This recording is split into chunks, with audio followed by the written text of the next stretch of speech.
Minions are leaving Elite 6 and 7 Orbs, Scourge Events to get 4 Horsemen, and then Apocalypse after that. Omega Red's Legendary is back, and do you feel exploited? We'll cover this and more in the UK's #1 Marvel Strike Force podcast, the MSF Pod.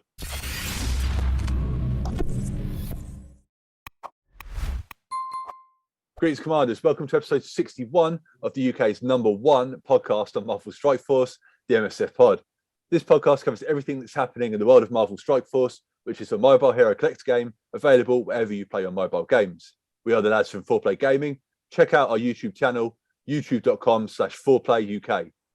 Don't forget to follow, subscribe, and tell your alliance mates about us if you enjoy this podcast. And a massive thank you to you for your support. If we are looking for Marvel Strike Force sponsors, so if you are interested, send us an email to 4pgamingteam@gmail.com.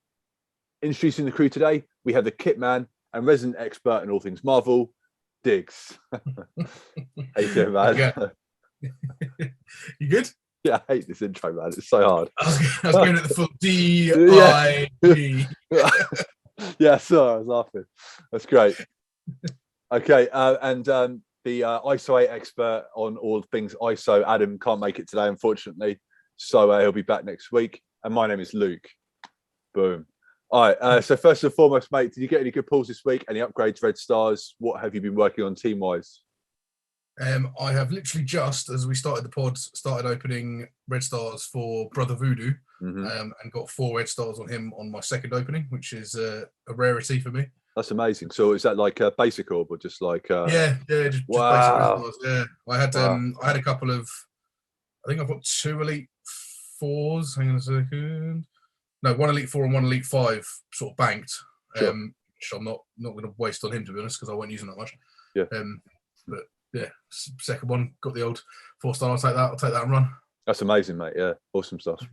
Happy days. In terms of other pulls, nothing spectacular. I went on a raid orb opening frenzy the other day because I needed a few shards for Cloak to take him to 4. Okay. 4-star, yeah. And a few shards for Dagger to take. Sorry, not Dagger. Sharon Carter to take her to 5 or 6. Brilliant. So yeah, I just hammered through about 70k worth of raid credits just trying to open them. I've still got about 120,000 left, so it wasn't anything drastic. But yeah, I managed to take both of them up a level, which was nice. Fantastic. I mean, your Cloak and Dagger are pretty high up, aren't they? So yeah, I mean, Dagger's got 7 red but only 5 yellow, and Cloak's got 5 red and only 4 yellow at the moment. And Dagger's 80. Yeah, they're both get to 15. Right, both level 80. And both ISO 8, 3. Wicked. Yeah, good times. Nice, man. Well, that's good to know. It's good to hear. I'm pleased that everything is coming up Millhouse for you. Right. So for me, first of all, to everyone that listens or watches or whatever, apologies we didn't put out one last week. I was going to tweet something about it, but then, I decided not to. Basically, long story short, what were the winds called in England? Storm Eunice. Storm, yeah. So Storm Eunice basically screwed me, and I ended up stuck in Norway for an additional week. So we were thinking about doing because I was staying with Adam, and we were thinking about doing a podcast, but it just didn't happen. And to be honest, last week's blog post wasn't all that anyway. So yeah. So apologise. We haven't put out, the MSF pod, but we're back today and we've got a load of stuff to talk about. Happy days. Yeah, big one today. Yeah, it's a massive one. So I'm happy that kind of worked out how it did. For me, sort of while I was away and stuff, I was slowly bringing up my Weapon X team because of Omega Red. So I brought everyone up to level 60, and like I said, I wasn't super bothered about anything in this patch. I know that Dark Hunters might be more important now following the blog post, but we'll get into that in a bit.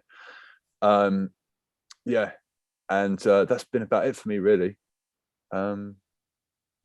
Yeah, I also when I was flying home, I was sat in the airport and I hadn't played Strike Force all morning. And I was like, we were doing the gamma raid, aren't we?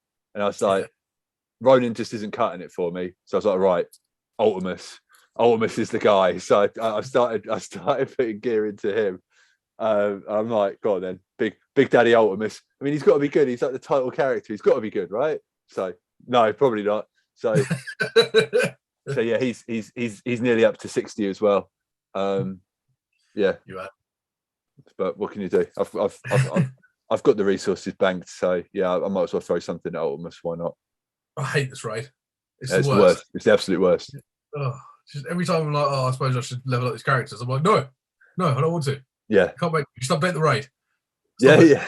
Look, yeah. Swords Law says now that I've like geared up Ultimus, they'll probably like be like, oh, and add web warriors in or mutants or something. That'd be amazing. Like, yeah. They need to do something, but like, like four of them, my 5, just they're okay, but I need a bigger, a bigger force on that 5th slot. So hopefully he's the guy to do it for us. But yeah, who knows? Anyway, yeah, and I don't know. I just thought it'd be funny to level up Ultimus a little bit, but yeah, why not? Yeah, right. Okay, so I'll blast through what happened in MSF this week quickly. Well, in the last sort of couple of weeks, the mirror image event wrapped up. Rank rewards were not delivered due to a technical issue, and they arrived on Wednesday. Can you remember what you got? What percentage you got for the mirror image event? 21, I think, 21 to 30. Nice. Okay. Cool. So yeah, that's good. Avengers Tower returned. How did you finish up in the end on that? So we haven't talked about this, have we? No, I finished all the milestones, and then I think I was 11 to 20, maybe. Nice. Okay. Yeah. Not too bad. I literally just scraped the milestones. Yeah. Yeah, I literally finished it right to death. Were you like doing Were you doing the battles, or were you just simming them this time? Some of them. Yeah, some of them I did. Yeah, like I think it was on like the second day. I was just simming through them, and then I was losing on things that I was like, I'll win this, and I was like, I'm actually gonna have to pay attention. Like I was like, oh man, yeah, which was difficult, but yeah, okay. Festival of Fortune event. What do you think of that event? I thought it was short and sweet. It was for the you got like limited rewards, and you got the Jubilee costume. Yeah, I'm in two minds of that event. I like that it was something different, but the amount of cores that everyone had to spend to get to the end of those, to get to the end of the XP thing on the donations. Was ridiculous. I was doing 3. I was donating 540 XP effectively, which was the top end core. So 100 cores. 50. Well, yeah, I think 100 twice, wasn't it? And then a 50 core refresh in between. Right. So I was doing that 3 times. So I was spending like 450 cores a day on that alliance, and a lot of other people were as well. And we still weren't getting anywhere near the end of that. Yeah. It was crazy. Like you needed to spend so many cores on it to make it really worthwhile. Yeah, it's So that's the Stark Armory stockpile event, which was for the donations and stuff. The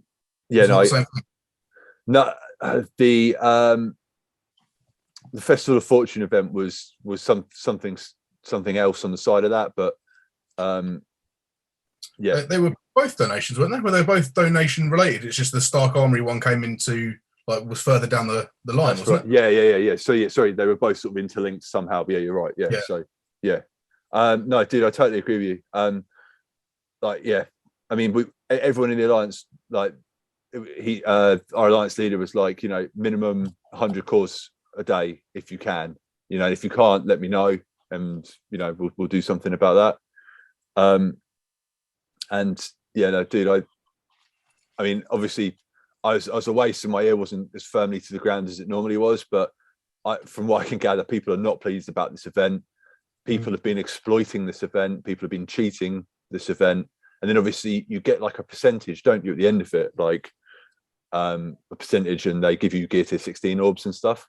Yeah. And yeah, so it basically, again, it was rewarding people that were obviously spending a lot, which, that's fine. I'm fine with that. But the thing I have a real gripe with is people cheating the game and people exploiting the game. Yeah. but like, it's one of those things. Like, I don't know what you think about this, but like obviously the exploits aren't common knowledge. You know what I mean? Like the average player base, more than likely, the average alliance doesn't know about these exploits that people are doing. I don't really understand how to do it. And obviously our alliance didn't do it, but people have been exploiting and cheating this game for a while now, and it's not getting punished. So you can understand why people do it. You know what I mean? Like, what do you think? Yeah, it's naughty. Like they need to find ways for people to not be exploiting the game, and then also, like you say, punish players that do exploit it. The problem is it's difficult to punish people who exploit a bug in the game. There's one thing if like you're playing Fortnite and you've got a hacker who can't be damaged or something like that. Okay, that's easily identifiable and easy to punish. The problem is when people are exploiting stuff within the game. The argument is that it doesn't say anywhere in the rules that I'm not allowed to do this. Yeah, you're right. If you don't want me to do it, don't put it in the game. I'm not changing the coding like hackers do. Do you know what I mean? So yeah, it's difficult. Yeah, I mean, sorry, go on. No, I was to say. So I think ultimately they need, again, it all comes down to more testing, better testing, and then stop there being a possibility for people to exploit the game like that. Yeah. Okay. Yeah. So I mean, just in relation to, I mean, like content creators, envoy content creators were putting out videos saying like, look, this event's being exploited and stuff. You need to do something about it. And it's just been radio silence. But just I'll jump over to Twitter stuff quickly. Basically, like the entire week I've been away, it's just been every now and then Scopely apologising for various bugs, mishaps, and issues that have been going on. The most sort of recent, or the one of note, was there was an issue during the Stark Armory stockpile event where in certain cases an alliance donation could count for progress against 2 days. This problem will be corrected for any future events of this type. We will be sending out compensation in the near future in the form of a login calendar. We apologise for any issues that this may have caused and appreciate your patience while we work to address this. So, yeah, I mean, that's good. But like I say, like this like exploit that people have been doing it, like it's been a thing for like over a year. Oh, really? Yeah. Blimey. And yeah, so, I guess, like whenever they announce sort of an event like this, people are like, good luck, Commanders. Looks like we're going to get like, yeah, exactly. Yeah. So I don't know, like, yeah. I mean, people aren't getting banned. Like the last time they were banning people was for like the blitz bots and stuff. Yeah, and then they just gave us blitz anyways. It's like, I don't know. I like, yeah, it's messy and it's upsetting for players, so yeah, I don't know. Needs addressing, certainly. Yeah. All right. So let's move on from all of that stuff. Remember the blog post we read 2 weeks ago? There was where they said Icarus and Cersei will not be pairing up in real-time arena. I sure do. How was real-time arena for you this week? Great. I loved it. I love having a bit of Icarus and Cersei in my real-time arena. Yeah, it was only for like, was it 3 days or whatever, and now they're back out again. But yeah, brilliant, dude. I laughed. I was in like we were in like a coffee shop, and I was like, oh man, I need to do my RTAs quickly. And I jumped into a game I were in a queue, and I was like, oh, wait a minute, and then, literally like got splattered straight away, and I was like, wait a minute, what's going on here? So yeah, and I was probably me. Yeah, probably was. Yeah. Yeah. I knew it wasn't you because you can't send abusive messages once you've beaten someone. So like, you know what I mean? So yeah, so that's that. I know that was more funny than anything else. You know what I mean? Yeah, I treated it as one last hurrah with Icarus and Cersei in RTA. Yeah, absolutely. I love those two so much. They're great. They're ridiculous. They're so overpowered. So the unconditional love blitz. Do you remember this?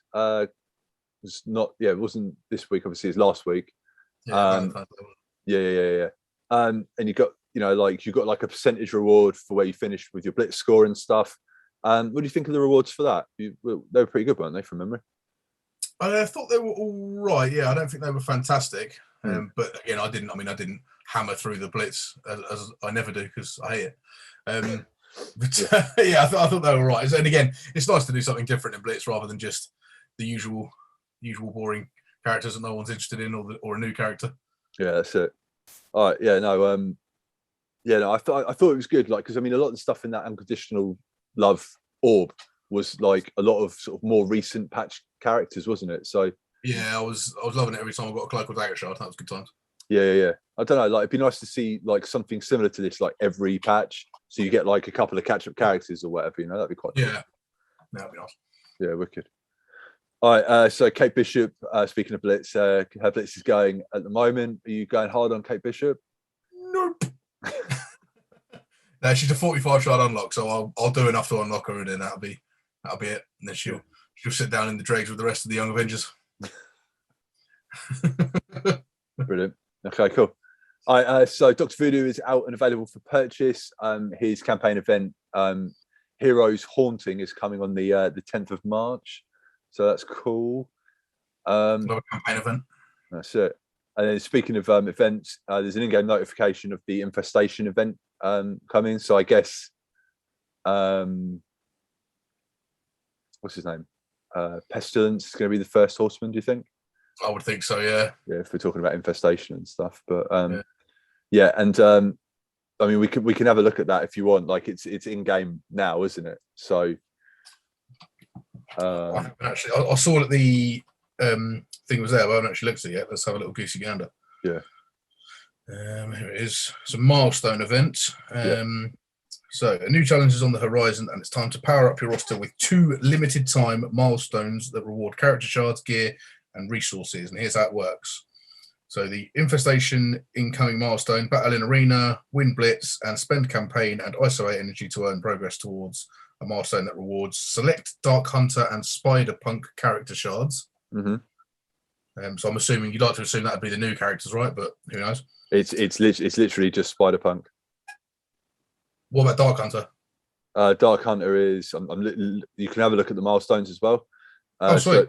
So the milestones, it's Elsa Bloodstone until you get to milestone 12, and then it's Adam's favorite, Ghost Rider. And then it's more Elsa Bloodstone. Wow, 10 Spider Punk, 4 10 4. Yeah, so Spider Punk and Ghost Rider. There's some good stuff in here actually. There's like a lot of till like raid orbs and stuff, and nice. tier 4s. No Brother Voodoo or Morbius shards. Absolutely not. Outrageous. And then there's also the Alliance Infestation milestone, which is coordinate with your alliance and battle in raids to earn points towards a 2-day milestone that rewards gold, teal basic catalyst parts, and other gear. Mm-hmm. And then there's bonus events coming through throughout the event as well. So the usual double XP will refresh on campaign, the raid frenzy, the geology bounty for the ISO 8 crystals, gear explosion 3 times origin gear from campaign nodes, and the XP throttles, you get double XP. So the usual fun and games. Like a bit of that. Yeah. So that's something to look forward to. And basically, I like those events where it's just like just do what you're normally doing, and you'll get stuff. Yeah, there's a good handful of Spider Punk shards to be had actually. Now that I look at it. Yeah, I do totally. Yeah, there's quite a lot. I mean, that'll take mine well into 5 stars by the look of it. So that's good. I don't think it'll quite get me to 5 because I need about 100 shards, I think, but it will certainly take a big chunk out of it. Yeah. All right. Well, yeah. So that's good. Looking forward to that event. I mean, by the time you hear this, it'll probably be live. So enjoy. Right. Let's jump into this week's blog post because it is pretty big. Yeah, it's thick of 2 C's this week, isn't it? Yeah. So, I mean, like the character. I mean, obviously, this is just like character art, isn't it? It looks incredible. Apocalypse looks amazing. Yeah. I love a bit of Apocalypse and Sub and Noir. Yeah. I mean, yeah, fun. Yeah, and like if you've got a chance, like go and have a look at the trailer that they've dropped for this. I'm not going to play it on the podcast because it's boring, like. But I mean, like voice acting's great. Like it just looks awesome. Like gets your blood flowing. Absolutely. I've been meaning to say I've just seen that picture of Magneto. How annoying is the character art of Magneto in game now that they've since the update with his he's got like his 3 magnetic balls that he spins around his hand. Yeah, they're so bright in pink now. Have you noticed? No. I suppose when you look at Blitz, I don't suppose you you have the characters open, do you? You just have the little circles. But if you go to his character, like in game, okay, let me just find him quickly. Like it's bright as you like. Like it literally like covers his whole head. You see what I mean? It's not necessary. Exactly. What the hell is See going on? anything? It's not necessary. That's ridiculous. I know when they did it, I was just, I'm sure they'll change that soon enough. It's literally been like a month. I'm like, come on. God, he's not going to be able to see anything once they sort that out. Exactly. I mean, it's no wonder his eyes are squinted. He's being blinded by his own lights, mate. That's it, yeah. Magneto loves the streets, mate. Blinded by the lights. Great, man. Love it. Thanks, mate. Mate, that's ridiculous. That's really funny as well. Like, because I mean, he blinds turn 1, doesn't he, as well? So yeah, exactly. Yeah, he blinds himself. Wow. God. All right, let's knock out this blog post, buddy. Right. Welcome to 2022. The Marvel Strike Force development team is excited to share a number of announcements about the upcoming content and features scheduled for this year. The dev team is focused on creating new experiences that will delight and surprise players like never before. Please note that many of the details shared below are subject to change as pivots are necessary during the development process. Let's dive in and explore 2022, why 2022 is shaping up to be the best year ever for players of Marvel Strike Force. So, the Age of Apocalypse. Let's go, mate. So, Sabah Nur is known by many names, but you probably know him as the infamous supervillain Apocalypse. Players will embark on an epic journey to find, confront, and eventually unlock Apocalypse. But, of course, to even have hope of finding Apocalypse, you must first discover and recruit the legendary 4 Horsemen. For such an epic quest, the dev team has reimagined these legendary characters. Reimagine how these legendary characters will be unlocked with a fresh, new experience befitting their fabled stature. And I would take the word legendary, not as in-game meaning. I think it just means like of legend, not actual legendary characters. Yeah. I could be wrong, but I'd be very surprised. Yeah. Whole team of legendaries. Yeah. So the new event mode. So in order to unlock these legendary horsemen, players will get to engage in an in an all new game mode, the Scourge Events. Players will embark on a challenge to clear 10 sequential connected nodes called a run, similar to Dark Dimension, but with some unique twists. Please note that the details in these images are not necessarily final and are subject to change. I really hope so, because a 574k character there. Next thing. Yeah. Yeah, no thanks.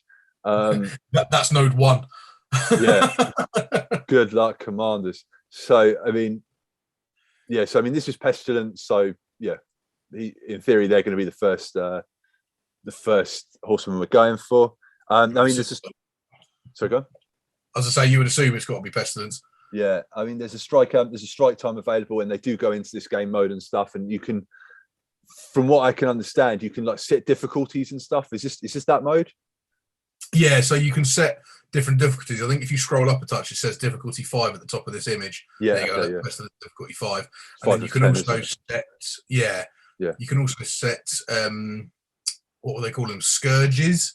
Yeah. Where you can add sort of limitations, so you can't revive, or if a character has stealth, they gain. Like if an enemy has stealth, they gain bonuses, and they can start with more health and all stuff like that. So yeah, I see a lot of different things. Yeah, I mean the thing for me is it's all about like obtaining like a run score, isn't it? That's right, isn't it? Yes, yeah, and it's all about getting a high score, not an accumulative score. Okay, right, interesting. Okay, so players can. Oh, we've just talked about this. Players can customize their challenges by selecting a level of difficulty from 1 to 10. The lower difficulty.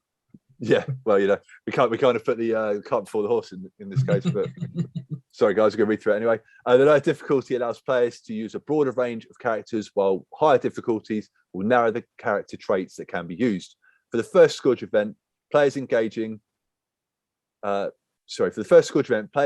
the highest difficulties will need Web Warriors and/or Dark Hunters, Dr. Voodoo, Morbius, Ghost Rider, Elsa Bloodstone, to battle in certain nodes of those high levels. We will announce the full details of all 10 node requirements, including the name and kit of the first horseman, in the coming weeks.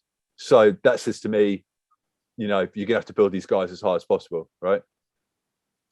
Yeah, I would expect so. The higher the I mean, with everything in this game, the bigger the team, the harder the enemies, the bigger the score, the better the rewards. Okay. So the twist is that players can activate a variety of effects called Scourges that will either bolster enemy teams or cause detrimental effects to your teams. Players can toggle on any number of Scourges, mix and match, to activate for a run. The more difficult the Scourge is completed, the more points that will be earned. So we kind of summarized that, didn't we, like before? Yeah. And there's a picture of what it could potentially look like with like a sort of difficulty meter and like things like summoned enemies gain 20% health or whatever. And yeah.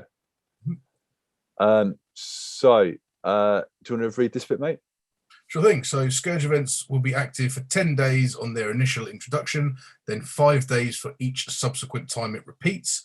In the time Scourge Events are active, players can make unlimited attempts to try and achieve their best single run with the highest difficulty level and the greatest point value Scourge is active, thus earning the most points. Those points will unlock milestone rewards and be tied to leaderboard rewards, both of which will grant character shards for new legendary horsemen. Interesting. So Very nice. as opposed to having like a, you know, you need a 5-star web warriors or whatever to unlock these guys, it's going to be you need to get to a certain point score, do you think? I suspect so, yeah. So I guess the reason that they're letting you do unlimited runs is so you can play around with just the best way to do it. Like they were saying in the strike time last night, that you can do a run, and if you start it and you're like, oh, I've vastly overestimated how strong my team is here, and I'm not even going to be able to do the first node, you can just quit, start again, change the difficulties and that kind of stuff, change the Scourges.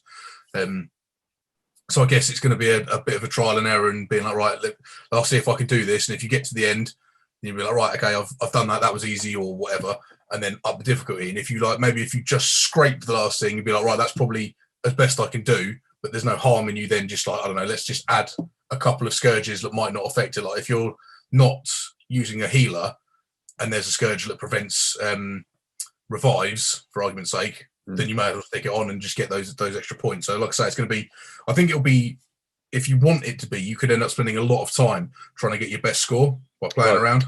Okay. Which could be good. Yeah.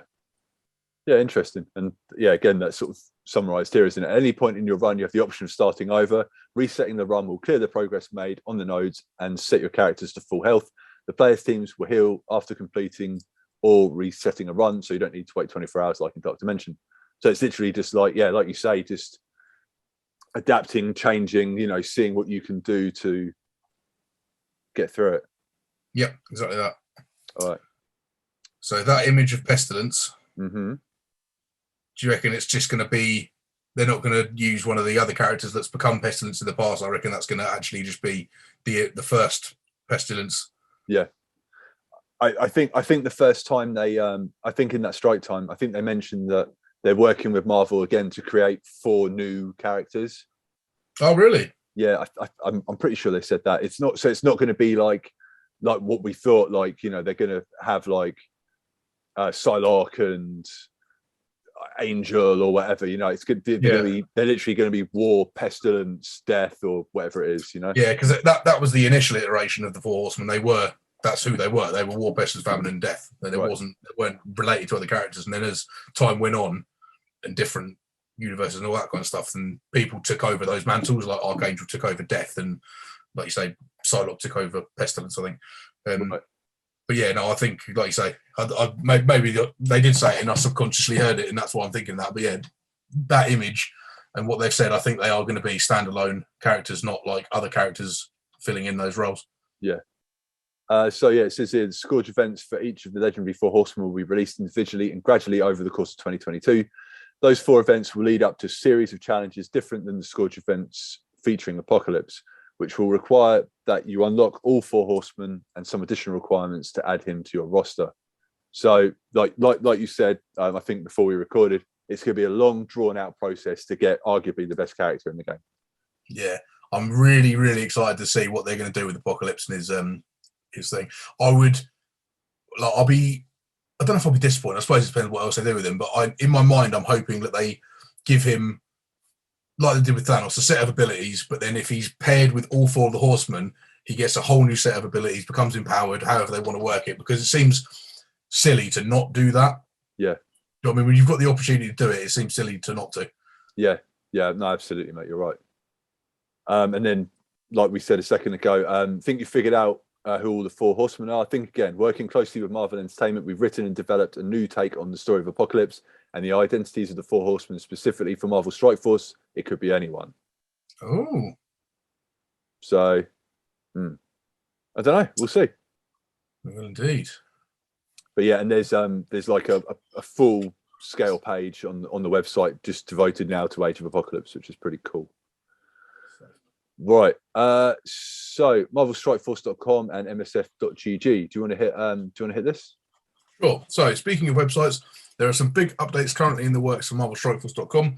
In the coming weeks, likely next week, you'll start seeing some additional features there, including the ability to create basic player accounts, view milestone progress, event calendars, and the option to purchase special offers.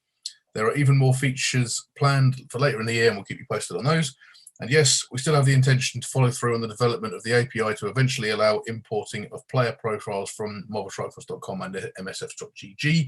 Much of the preliminary work has been completed, and we're moving to the next stage of development.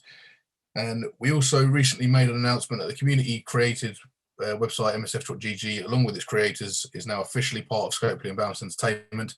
The admins are currently working on some improvements to their website, including new categories on the meta page for the topics like most common war defense teams, the defensive teams that are punched down on the most. Nice. Okay, so there's also more on this new PvP mode that we were talking about. So in this second 2021 preview, we announced that production has begun on a brand new tournament-style game mode. We're happy to announce the official name of that feature, Cosmic Crucible. Development of this feature is on track, and we're working on setting up a playtest within the next couple of weeks where over 100 players will get hands-on with the feature and provide feedback. So there's a sort of an updated image of it with the old, I can't remember what they called it. It wasn't a watch, it was something like that, wasn't it? Yeah. I'll give you some feedback right now. That team on the left is going to get crushed. There you go. So that'd be a hell of a punch down, I'll tell you that. That's it. In the meantime, we do have some additional details that we can share with you, but please keep in mind that these are subject to change. So players are grouped into an 8-person bracket based on their matchmaking rating. During the Swiss-style tournament, players are matched against another player every round/trial. Players have 6 defense teams and attack the defenses of their opponents during the time window. Should we do bullet point for bullet point? Sure, yeah. So tournaments will be grouped into seasons, each of which is expected to have its own set of rewards and changes to the rule set. Matchmaking will be based on a rating system, and players will be separated into divisions based on their wins and losses. Players win rounds by defeating more rooms than their opponent. Players earn victory points by defeating enemy teams, which are used to determine the winner in the case of a tie. If a tie in victory points, the player that initiated the fewest number of attacks wins. If a tie in the number of wins, the player with the highest TCP of teams used wins. And seasons will have global rules that grant certain bonuses to all rooms. There will also be room rules which grant specific bonuses or apply restrictions to combat in a certain room. There will be a limited number of times a player can attack one room, and there will not be unlimited attempts. Rewards will be granted based on your division. The higher your division placement, the better the rewards you will earn. Most details regarding the content of the rewards have not yet been established, but we do intend to include orange and teal gear. So that's cool. And they say the team is working hard to get this brand new mode into players' hands as soon as possible. After the mode goes live, we plan on making further improvements and look forward to hearing player feedback to influence those additional /changes. Please keep in mind that this info is subject to change prior to release. We'll keep you updated as development progresses and the launch date approaches. So I know that basically all of the content creators that are on Voice have been invited to this program. And yeah, so that's cool. So you're going to have good feedback from people that care about the game and stuff. And then I imagine the remaining play testers are, higher up, like Wales. All right. All right. So costumes. Adam will be all about this. Do you want to read this, mate? So the art team is firing on all cylinders to bring new costumes for your favourite characters in each major game version update. We have a list of requests a mile long, and I'm delighted to share some of the designs coming soon. So we've got Moon Knight, Mr. Knight, Storm Classic. Oh, if that's 90 Storm, I might actually start using it. And then the Black Bolt Strike Anniversary. So let's describe these. So the Moon Knight, Mr. Knight, is basically Moon Knight in a suit. They may as well call him Mr. Zemo. That's what he looks like. Doesn't he? Yeah, I'm take not off that hood. Yeah, not about that. No. Oh, now we're talking. It's not quite classic Storm, but it's close. I want 90s Storm, man. I want the cape connected to the wrists. Yeah. Absolutely. And then this is the Black Bolt costume, which, like, what do you think about this? Star Wars Black Bolt. It looks like a creator character in Knights of the Old Republic. Yeah, it's cool, but Adam will love that. Yeah, it looks like almost Romanesque type. It looks like the ITF. Do you know what I mean? It looks like one of the bosses in the ITF task force from old City of Heroes back in the day. Yeah, you're right. Yeah, I like it. It's cool. It's kind of different. Yeah, I like the Strike Force logo on the shoulder. That's cool. But I like this sort of the visor over the mouth, but like, if that opens when he attacks, then I'm all in. Oh wow, yeah, that would be great. Imagine when he does his, like, when he kills people, he punches them to the ground and then stands over them with his voice. Imagine if he's like, bah, bah, bah, bah. I'd be all about that. That'd be the best thing ever. Yeah, like a scorpion fatality in Mortal Kombat, where he like pulls his head off and like blows the fire or whatever. Exactly that. Right. Okay. Avengers Tower improvements. So further improvements to Avengers Tower that will arrive over the coming months include the ability to filter out characters that you have used already from being shown on the squad select screen, a dedicated save squads tab for Avengers Tower. That's cool. And surfacing the cooldown timer next to on cooldown on the disabled battle button. Okay. We will continue to look for other opportunities to improve the Avengers Tower experience, which is cool. Right. Economy improvements. Do you want to hit this, mate? Sure thing. So one of the biggest pieces of feedback from players in 2021 surrounded minion characters in the 6-star and 7 red star orbs. As those orbs are highly valuable, the feedback from most players is that they would prefer not to have minions as drop stats. I think a podcast that I listened to said that sometime over the last month or two. Couple of hands. Well, three handsome devils. Yeah. Exactly, 3 handsome devils. Going on about that. In the near future, we'll be removing all minions from Elite 6 and Elite 7 star orbs. Additional slots will be added to the Elite supplies as well. So if you're looking to buy a red star promotion for a specific character, they're more likely to appear. That's good. That's really good. Yeah. And with the Conquest of Dark Dimension 5, we want more players to be able to make it through the orange gear tiers and into teal gear. Over the next few major versions, you'll start seeing changes. Finder offers for superior mini uniques priced in power cores, adjustments to the Doom campaign, so every superior mini unique can be found on 2 campaign nodes, and so minis can be found, actually 15 or 18 copies of, do not appear at the cost of 20 energy. Additional gear pieces, teal, orange, and purple in RTA Battle Pass, and additional ways to earn teal gear through new and existing game modes. Again, all positive. All positive. I didn't understand this. The finder offers for superior mini uniques priced in power cores. So, yeah, could you explain that to me, or do you not get it either? I suspect what it is that currently speaking, you can only get superior mini uniques with cash monies, whereas you're going to be able to buy them with power cores. That might be 1,000 power cores for 20 mini uniques. Or right. Okay. Yeah, that's cool. All right, that's fine. Take that. Right. Okay. So quality of life improvements. In addition to new content and features, we have a number of improvements planned that will make your regular play experience more streamlined and enjoyable. So event campaigns are having their difficulty reworked.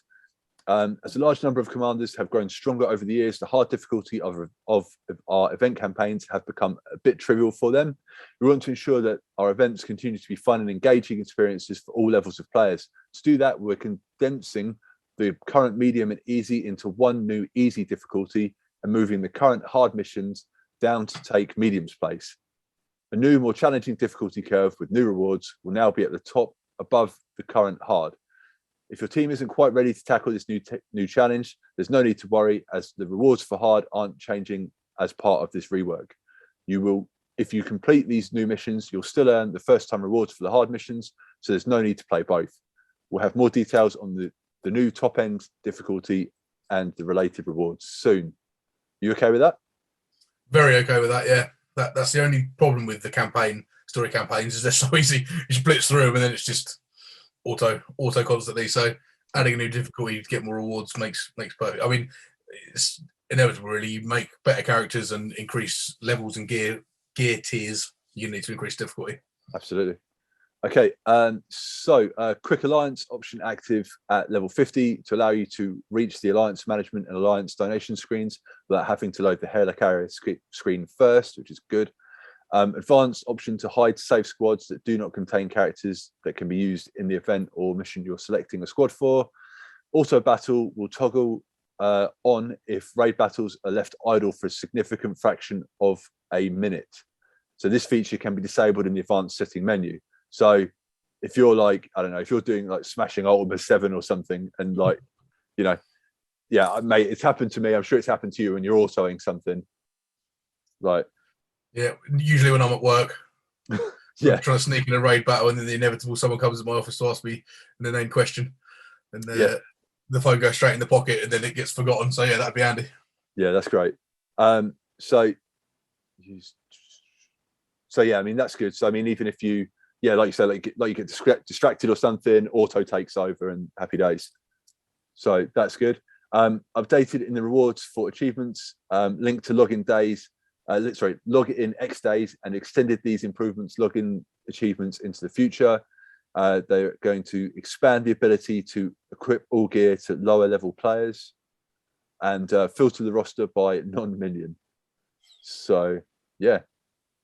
So summary, there are sorry, do you want to read this bit, mate? Yeah, sure. Yeah, there are even more exciting features and content coming in 2022, especially around the 4-year anniversary of Marvel Strike Force in March and April. We'll continue to give you updates in the weekly Friday blog post as the release dates for new content and features draws near. On behalf of the entire Balance Entertainment Studio, thank you for playing with us, and we look forward to sharing an incredible year with you. Do these guys realise it's the end of February? It's like it's the first of the year. You know what I mean? Yeah. A couple of months later, then Happy New Year. That's it. So yeah, so there's the intro to the strike time. Oh, that guy on the right looks wicked. Yeah. So I'm guessing two guys, two ladies. Judging by this, I don't want to assume anyone's gender, but like, no, I mean, there's an argument to be made that even that second in from the left could be a woman. To be fair, It might be 3 and 1. I mean, to be fair, I mean you might have the Crushinator might be on the far right, might be a lady as well. Who knows?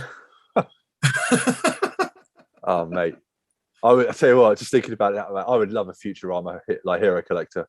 How good would that be? Mate, don't. That'd be great. If they did, like, imagine if they did a Matt Groening hero collector, so Simpsons, Futurama, is it Enchanted or Enchant, whatever that other thing that he did on Netflix I haven't watched. Yeah. That'd be wicked. That. Oh, that'd be yeah. Okay, we need to legendary Bender. That's it. Yeah, that's it. Yeah. Oh, you could have like, and then you could have like Bart, El Barto, like radioactive. Yeah. Oh, that'd be wicked. All right, Kang and Kronos, mate. Oh, my... the Icarus and Circe of the background hero collector. Who's that alien newsreader as well who hates Earthlings? What's his name in Futurama? Oh my god, the guy who's always screaming doom. Just always abusive. Yeah, like greetings, puny humans, and all that. Like, yeah, that guy's such a hero. He's brilliant. Oh right, okay, we're getting into the weeds for this, but I wanted that. I kind of wanted that to happen now. I want that more than I want a PC hero collector game. That's it. We should pitch it. We should pitch it to a studio. Maybe not Badness. But, no, definitely not Badness. That's it. All I can think about now is having a 7 red star groundskeeper Willie. You get groundskeeper Willie as Freddy Krueger, mate, and he's that giant combine harvester. Yeah, that's it. Like his like on the board animation could be him like tearing off his clothes and going like, "Grease me up, woman." Like, right, let's move on. Right, do you want to hit these weekly events, mate? We'll do one for one like we did last time. Yeah, no worries. Now that you know what's included in the roadmap for 2022, don't miss our upcoming events to prepare your roster for the fights ahead. For all bonus events, filter your roster using the featured trait to find all eligible characters and the corresponding nodes. Speaking of events, they went event mental today, didn't they? Yeah. There's events all over the place. Yeah. It's good times. Yeah, it's like it's paid. Is it paid? No, it's not payday. It's Yeah, payday, the Merc event, payday, the Wakandan event, the Skill Military event. Yeah. But it's just all happened. Yeah, it's amazing. I love it. Crazy. Right. Okay. So first of all, we got Dual Threats bonus event, February 26th. 2-time shard payout for Winter Soldier and Secret Avengers in character campaign nodes, and then that will help you prep for the Red Death event. Do you want to read that? Sure thing. So the Red Death Mythic Legendary event coming February 27th. You can prepare for it with the Dual Threats bonus event and rewards a Mega Red character shards, and you need Nick Fury, Winter Soldier, and 3 Secret Avengers with the minimum requirements to unlock a Mega Red is gear level 65, gear tier 12, and ISO 8 class 3. Nice. Are you getting a Mega Red this time? No. Okay. Now Maria Hill still, I think I've just hit 4 stars with her, so that's cool, man. Okay. Marvelous. Excellent. So so we're gonna have we should have a legendary video hopefully. Providing I've done all my homework and got everything right, so that'll go live at some point next week once it's happened. So Dr. mentioned 5 City Poll winner blitz. Weird thing was I didn't see. I mean, I'm not on Facebook anyway, but at some point I'm guessing everyone voted for Anti-Venom. I guess so. Yeah. So, I mean, I guess he won the poll, so yeah, that's cool. I know at the moment it's between Emma and Sharon. And I think last time I looked, Emma was winning. So really? Yeah. So that makes sense. Yeah. Yeah, I suppose Sharon's raid store easy enough to get in it. Yeah. So next week, Anti-Venom is the first blitz of the week. So that's cool. Nice. Next up for you, mate. So the Condensation bonus event, which is March 2nd, and it's already happened today as well. So that hasn't happened. That happened a couple days ago. Awards 2 times character shards for Wakanda characters for campaigns. Prep for the Chaos Theory Flash event, which is the event that happened today, which is silver and gold promotion credits. That's it. And then the self-declared blitz, which is the second run. So Kate Bishop character shards. So blitz for Kate Bishop over the weekend. Good luck, commanders. And then we finish up here, mate. Yeah, with the Chaos Theory event, March 4th, silver and gold promotion credits, and you need the Wakandans. I tell you what, man, I really hope they just keep doing this. Like, I've been racking up silver and gold promo credits. It's awesome. Yeah, I hope they keep doing it, but I also hope they make the Wakandans far better than they are. So it makes me want to level them up in any way, shape, or form. Yeah, you're not wrong. Yeah, they need to rework, or they need some new characters or a legendary or sort of something to go in there. But maybe they should throw in legendary Chaka. Yeah, that. So, just something. Oh, that'd be awesome. Yeah, let's do that. I know they've got Shuri, but yeah, I mean, I imagine when the new film comes out, that's when they're going to approach him again. You would like to think so, yeah. Same with I'm hoping for a Asgardian rework as well. Get a bit of legendary Odin in there, mate. No, mate, yeah, that would be good. I wonder what they're going to do with legendaries now. Like, I mean, do we still think that maybe Blade's going to come in, be that legendary for the Dark Hunters? It's got to be. I mean, whether it'll be legendary or not, I don't know. But he's surely got to be the last one in the Dark Hunters, right? Hopefully. I mean, if they don't do that, they've missed the trick. Yeah. Right. Unless they're planning on throwing in Jon Snow's character from the Eternals, whose name I can't remember. That sword. Oh yeah. Black Knight. Black Knight, yeah. But no, hopefully Blade. That'd be good. Right. Well, yeah, fingers crossed. So yeah, a lot of exciting stuff to come, and I guess we get to talk about it all again next week, mate. So, you got anything else you want to talk about? No, mate. See you next week. Cool. All right. So, guys, please remember to rate and review this podcast however you consume it, and please do not forget to follow or subscribe. Remember, it's youtube.com/4playuk. Don't forget to hit the bell and all that good stuff. Don't forget to subscribe. If you want to ask us a question for next week, drop it down in the YouTube comments for this show. There's a link in the description if you're listening. And thanks for checking us out. And we'll catch you all next week. Diggs, got anything else you want to say? No, mate, let's just start working on our Matt Groening hero collector, Diddley. Legendary Ned Flanders, mate. Nothing at all. Man, we need to pitch this idea before someone steals it. Copyright Luke and Diggs. That's it. Yeah, goddamn. All right. Thanks a lot, guys, and catch you next week. Good luck, Commanders. Diddley. Come on, Diddley Idliers. Come on, Diddley Idliers. Nothing at all. Calm down, Diddley Idley.